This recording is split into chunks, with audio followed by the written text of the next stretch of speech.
शुभ दिनम। इससे पहले हमने पढ़ा था पंडित जवाहरलाल नेहरू जी का जीवन परिचय, उनकी रचनाएं और उनकी शिक्षा दीक्षा के बारे में। अब हम पढ़ेंगे उनके द्वारा रचित निबंध भारत माता। तो आइए हम सब मिलके पढ़ते हैं पंडित जवाहरलाल नेहरू द्वारा रचित निबंध भारत माता।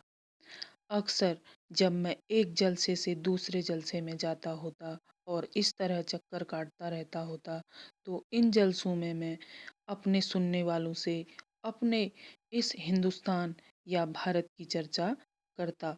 भारत एक संस्कृत शब्द है और इस जाति के परंपरागत संस्थापक के नाम से निकला हुआ है।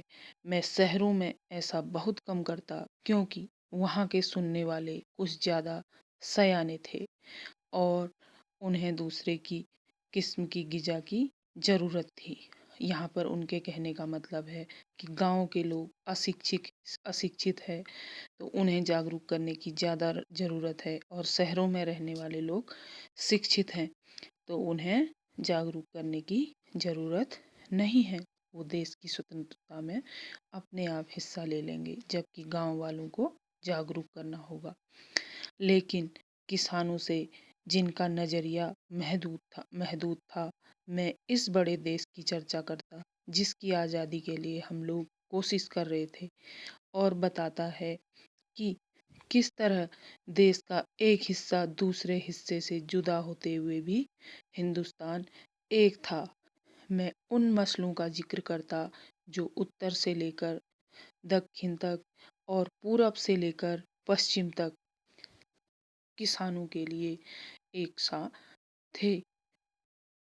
स्वराज्य का भी जिक्र करता जो थोड़े लोगों के लिए नहीं बल्कि सभी के लिए फायदेमंद हो सकता था। तो आइए इस पैराग्राफ से कुछ प्रश्न समझ लेते हैं जो परीक्षा की दृष्टि से उपयोगी है। तो इसमें आ सकता है एक निबंध, और निबंध के लेखक का नाम लिखिए। तो आप लोगों को पता ही है निबंध क्या है, भारत माता, और लेखक कौन है, पंडित जवाहरलाल नेहरू जी। तो भारत नाम कैसे पड़ा, संक्षेप में समझाइए। तो भारत नाम कैसे पड़ा? भारत के एक प्रसिद्ध सम्राट भरत के नाम से हमारे देश का नाम भारत पड़ा। भरत कौन थे?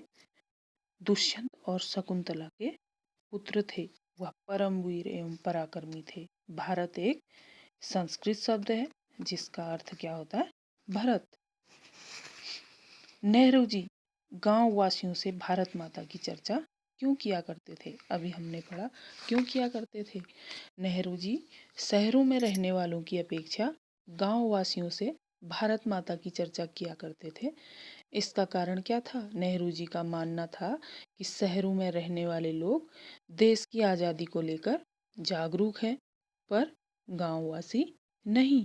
गांव में रहने वाले प्रायः अशिक्षित थे और उनका सोचने का नज़रिया भी सीमित था। सीमित क्या है?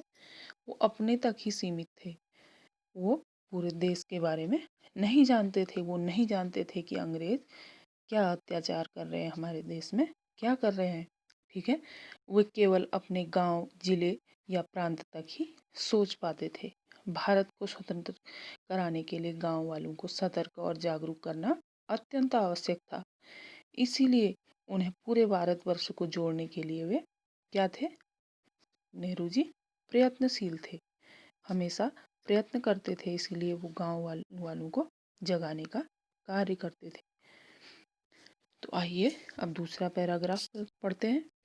मैं उत्तर पश्चिम में खैबर के दर्रे से लेकर धुर दक्षिण में कन्याकुमारी तक की अपनी यात्रा का हाल बताता और यह कहता कि सभी जगह किसान मुझसे एक से सवाल करते, क्योंकि उनकी तकलीफें एक सी थी, यानी गरीबों, कर्जदारों, पूंजीपतियों के शिकंजे, जमींदार, महाजन, कड़े लगान और सूद, पुलिस के जुल्म, और ये सभी बातें गूंथी हुई थी उस ढर्रे के साथ जिसे एक विदेशी सरकार ने हम सब पर लाद रखा था। लाद रखा था का मतलब क्या है? जबरदस्ती बोझ बना रखा था हमारे ऊपर। विदेशी सरकार ने जुल्म करते थे, जबरदस्ती करते थे, लगान लगाते थे। जबरदस्ती था वो भी, पूंजीपतियों के शिकंजे भी वो भी जबरदस्ती का था। तो ये सब लाद रखे थे, स्वेच्छा से नहीं हो रहा था। और इनसे छुटकारा भी सभी को हासिल करना था, और किसी को अच्छा तो लग नहीं रहा था ये सब चीज़ें। तो ये सभी लोग इससे छुटकारा पाना चाहते थे। मैंने इस बात की कोशिश की कि लोग सारे हिंदुस्तान के बारे में सोचें, और कुछ हद तक इस बड़ी दुनिया के बारे में भी, जिसके हम एक जूझ हैं। मैं अपनी बातचीत में चीन, स्पेन, अबिसिनिया, मध्य यूरोप, मिस्र और पश्चिमी एशिया में होने वाले कशमकशों का जिक्र भी ले आता। तो ये दूसरा पैराग्राफ है। इसके भी ठीक वैसे ही प्रश्न बनेंगे कुछ, जो परीक्षा की दृष्टि से उपयोगी हैं। तो इसमें भी एक प्रश्न वही बनेगा, निबंध और लेखक का नाम। निबंध भारत माता है, लेखक कौन है? पंडित जवाहरलाल नेहरू जी। तो अगला प्रश्न बनेगा इसी से, नेहरू जी किसानों को देश की किन किन समस्याओं से परिचित कराते थे? तो कौन कौन सी समस्याएं थी जिससे वो देशवासियों को परिचित कराते थे? दो प्रकार की समस्याएं थी। एक तो किसानों की व्यक्तिगत समस्याएं, जैसे कर्ज, गरीबी, शोषण। शोषण में क्या? पूंजीपतियों, जमींदारों या महाजनों द्वारा कठोरतापूर्वक उनसे लगान लिया जाना, ये क्या है?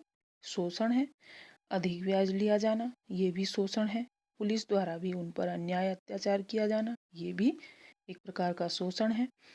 तो वो एक अन्य बात भी से भी लोगों को परिचित कराते थे, विदेशी शासन की समस्या, अर्थात गुलामी से छुटकारा पाने की समस्या। इससे भी वो क्या कराते थे? लोगों को परिचित कराते थे। इसमें एक प्रश्न और बन सकता है, नेहरू जी किसानों को चीन, स्पेन आदि देशों का हवाला क्यों देते थे? पैराग्राफ में आपने देखा कि वो किसका हवाला दे रहे हैं? भारतवासियों को चीन, स्पेन आदि देशों का, अन्य देशों का भी हवाला दे रहे हैं, जो जागरूक देश हैं उनका हवाला दे रहे हैं। तो क्यों दे रहे हैं? निम्न कारणों से दे रहे हैं, उन्हें अपनी समस्याओं के विरुद्ध संघर्ष करने के लिए तैयार करने हेतु। और दूसरा कारण, उन्हें भारत का ही नहीं अपितु पूरे विश्व का अंग बनाने के लिए, उनके दृष्टिकोण में व्यापकता लाने के लिए वो क्या कर रहे हैं? चीन, स्पेन आदि देशों का हवाला दे रहे हैं। तो आज इतना ही पढ़ते हैं, अगला पैराग्राफ फिर पढ़ते हैं। तो आइए फिर मिलते हैं, ठीक है।